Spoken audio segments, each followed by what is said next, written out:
Nearly a half century after Kokichi Mikimoto first began culturing small, white Akoya pearls in Japan, a Frenchman by the name of Jean-Marie Domard began the first pearl culture project on the atoll of Hikueru in French Polynesia. The pearls he produced 2 years later were unlike any the world had ever seen. Large, exotic, black, green, aubergine, colors that were completely natural. These pearls were soon to become known worldwide as Tahitian pearls. Tahitian pearls are now one of the most important exports of French Polynesia. We're now at the cultured pearl farm of Mr. Paul Yu, one of the largest and most successful Tahitian pearl farmers in French Polynesia, and the winner of 4 different Quality Excellence Awards. He's allowed us unfettered access to his entire operation, including the grafting, the grow-out, and even the harvest. I'm Jeremy Shepard, and this is the Tahitian Pearl.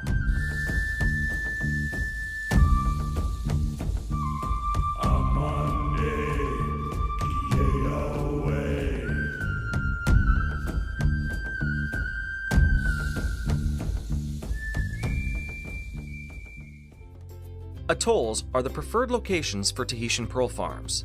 An atoll is the leftover remnants of a sunken volcano, which then becomes a coral island that encircles a lagoon, either partially or completely. The atoll of Takaroa is nearly 600 kilometers from the main island of Tahiti and is only easily accessible by small aircraft. The remote nature of this atoll means that pearl farmers not only work here, but they live here and create their own communities. Technicians and workers on the farm live in modest accommodations right on the water. What the atoll doesn't provide naturally must be flown in, which can be very expensive, so local resources are used to their best potential.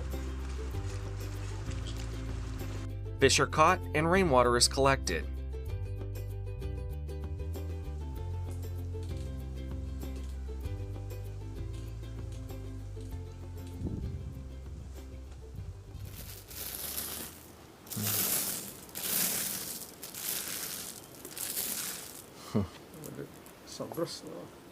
Cause.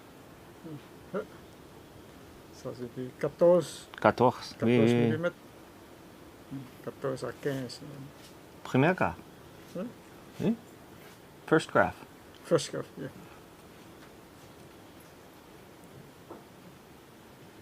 Wow.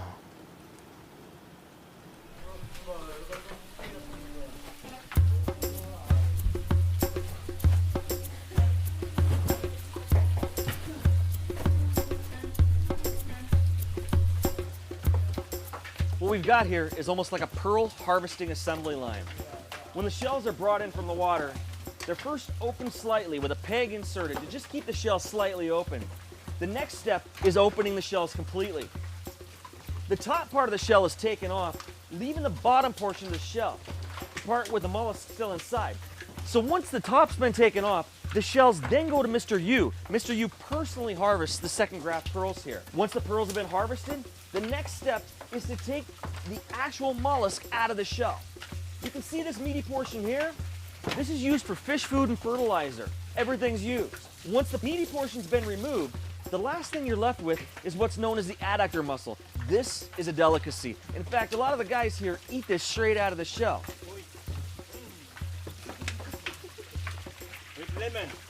With lemon. A little bit of lime, maybe some salt and Tabasco sauce. Once the adductor muscle's been removed from the shell, you're left with beautiful mother of pearl. Mother of pearl is sold, the adductor muscle is eaten, every part of the shell is used. Mr. Yu is personally handling the harvest of the second graft. This is the most important harvest on the farm. This is when the pearls are the largest and the most valuable. But even after all these years, the years of spat and grow out, the years in the water, the first and the second graft, you never really know what you're gonna get. Some of these pearls are magnificent. Other pearls, not so much. But the beauty of some of these pearls far outweighs some of these little accidents that we see in here. There's such a variety in the Tahitian pearl. I mean, this is a huge Baroque pearl. This looks like a South Sea pearl from Australia. It's got to be at least 16 millimeters by about 20. Magnificent Baroque pearl, and such a rare color too. You've got the darks, you've got peacocks, you've got blues. Fresh out of the shell. A silver blue. Beautiful. Again, I'm always impressed by his farm, how many round pearls he creates. I mean, just shell after shell after shell. The pearls are round. So few circle pearls, so few Baroque pearls. Just round, round, round. The least valuable of all the pearls produced on the farm are going to be the circle pearls. Now, circle pearls are beautiful in their own right, and they still can sell for a lot of money. But a round pearl versus a circle pearl, he wants the rounds. Let's see what we got. Here it is. Pearl inside the gonad. Let's pop it out of there, and it's pretty amazing.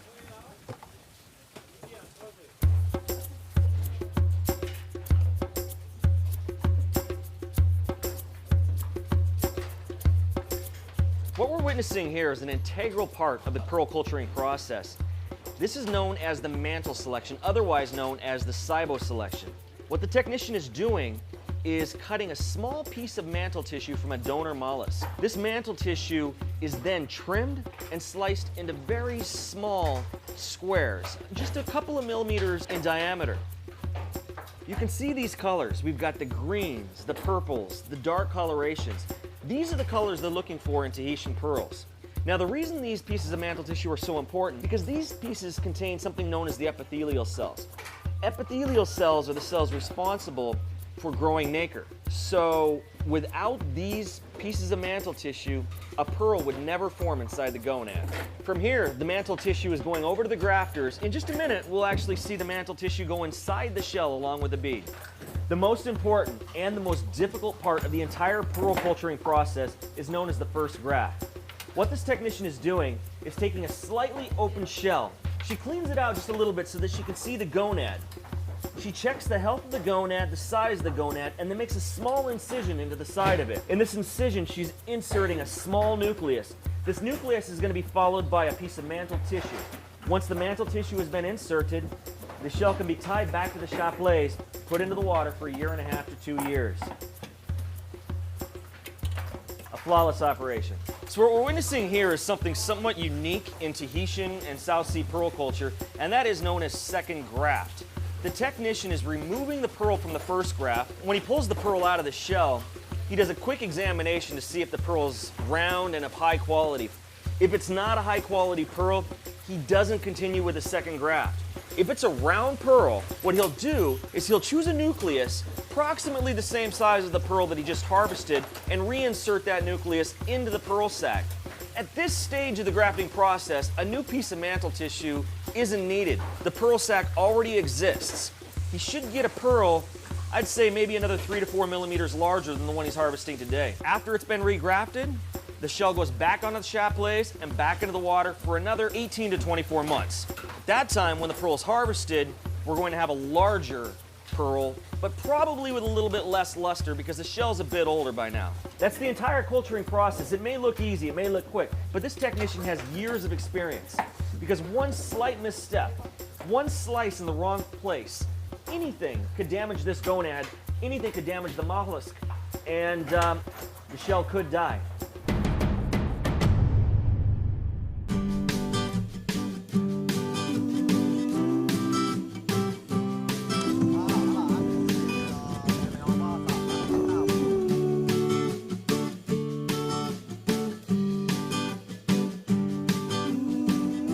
As with any pearl farm, experienced local divers tend to the grafted shells in the water. These locals free dive for the most part without the use of scuba tanks or wetsuits. I decided to get in myself, with a full tank of air of course, to see the shells hanging from the chaplays and to see the divers at work.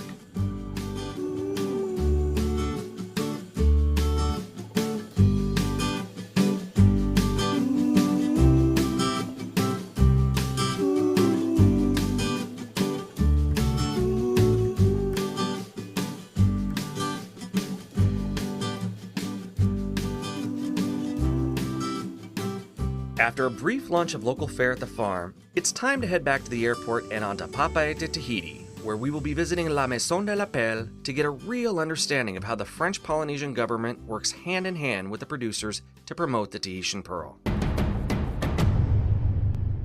What sets Tahitian pearls apart is that pearls are controlled by the government. In other words, before they can be exported, the quality, the nacre, has to be checked and okayed by the government before pearls can legally be exported out of the country. Here at the Pearl Department, the pearls are x-rayed and visually inspected. Pearls come in by the trunkload. All these pearls here are being prepared for an upcoming auction, but before they can be sold, they've got to first be inspected. The first test of the pearls prior to export is the visual inspection. The pearls are being examined for nacre quality and surface purity. If the pearls don't pass this test, they've got to be destroyed. We're now in the grading room of Maison de la Perle. What we're seeing is a relatively new program designed to protect Tahitian pearl producers. The pearls are being graded for size, luster, color, and surface purity. Once the pearls have been graded, the particular lot is assigned a value. This value can be used by the producer as a baseline to determine what he should sell his production for. The final examination the pearls must go through before they can be legally exported is the X-ray inspection. This technician beside me is checking each individual pearl to make sure that the nacre thickness is a minimum of 0.8 millimeters. If the pearls pass this final inspection, they're legally available for sale and export. If they don't pass this final inspection, again, the pearls have to be destroyed. This is cell block D for pearls, otherwise known as death row. These pearls did not pass the inspections. It may have been a nacre thickness issue, it may have been a surface issue, but these are the pearls that are all going to be destroyed. Maison de la Perle have been created in 2009. It is a part of the reform engaged by the French government of French Polynesia. Our mission is to expertise the pearls of the producer, help them to commercialize the pearls so we can organize auctions to help the producer to sell the pearls, especially in Tahiti. We want to bring back the auctions in Tahiti. The other mission is to protect the Tahitian pearl and also to promote the Tahitian cultural pearl in Tahiti, but also abroad.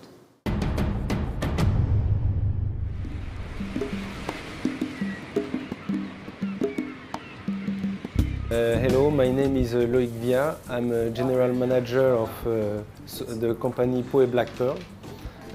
We are wholesaler in Tahiti, and we are buying complete harvest from a different island and prepare to our customer in the world.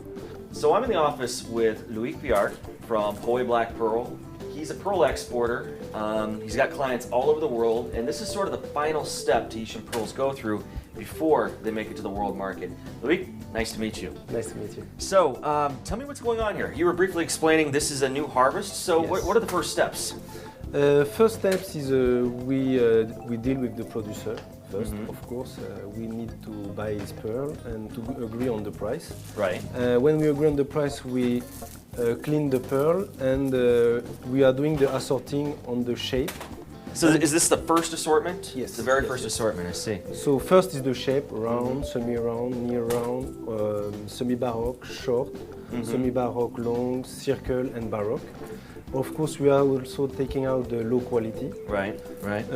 After we did the shape, we are doing the quality, top quality, A quality, B quality, C, D. Gotcha. And so after the pearls have been separated, where do they go? Do you have a vault or? Yes, we have a vault over there with all the pearl. You want me to show? Yeah, please, let's go see it. All right, so this is it. Let me see the vault. Let's go. So Wow, that is a lot of pearl. Yes, yes. Amazing, amazing. So how many pearls do you think are in here? We have around 800,000 pearl. That's got to be somewhere in the neighborhood of 20,000 necklaces. Good question. I don't know. About 40 pieces. By About 40 necklaces. pieces per Yes. necklace.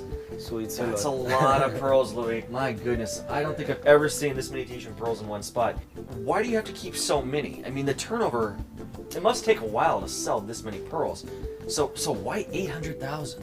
So we need a big quantity of pearl because to answer to the different order from our customer in the world, Sure. we need a very big quantity. For example, we have some customers that want round shape, top quality pearl, blue pearl, 9 millimeter. To get this pearl, we need to buy many harvests, and to get, they want, for example, 1,000 pearl of this shape and quality. Right. So we need to get a lot of pearl to get the color, the shape, and the quality they want. And so that explains why you've got each one of these boxes in here tagged with medium dark, semi-round, A, B, C, D. Some of them are mixed, some of them are completely separated. You've got drop pearls, circle pearls, baroque pearls, even keishi pearls. Yes, Mabe. And even also. Mabe pearls. My goodness. Now this is a lot of keishi pearls too. Beautiful keishi pearls.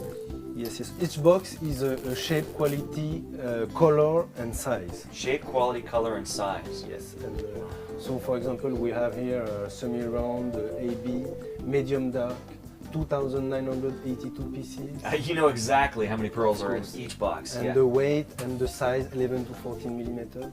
So when some buyer asking me some specific order, it's very fast to find the shape, the color, and everything. And you immediately know whether or not you have the pearl in inventory, right? Exactly. You don't have to sort it out. Well, this is really amazing, but I want to see some Let's strands. go in the front. So this is it, Louis. This is the final culmination of all these pearls. We've got strands. Some of these strands, by the way, are just amazing. A natural chocolate colored Tahitian strand. Yes, yes. The greens, you've got silvers, We have also some white. white Tahitian pearls. Yes, that's very rare. We don't find Incredibly so rare. many. Yes. Tahitian pearls aren't supposed to be white. You can still call this a black pearl, even though it's white, huh? Yeah, yeah, yeah. It's This is PaO Black Pearl Company. This is a Yes. white strand. Wow, it's amazing. This is what you can create when you have 800,000 pearls in a vault. yes. It's very important to have a big quantity of pearl when you want to match in one color, one shape, one quality. Always the same problem. To get the shape and the same colors. And the same colors. That's Like the this, for example, an 18 millimeter strand. Well, it culminates at 18 millimeters. It's about 15 to 18 millimeters. Yeah. It's all the same color. This is a huge strand of pearls. Yes. You rarely see something this large. It's, It's amazing. Well, Louis, this has been fascinating. I thank you very much, and I wish you the best of luck, Thank you very much. and hope to talk to you soon.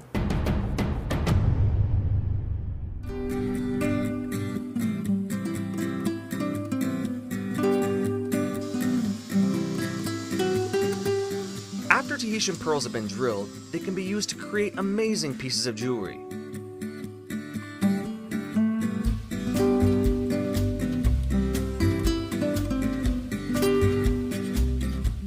The tremendous color variation found exclusively in Tahitian pearls can be used to complement a wide range of different gemstones and metals, producing truly unique wearable pieces of art.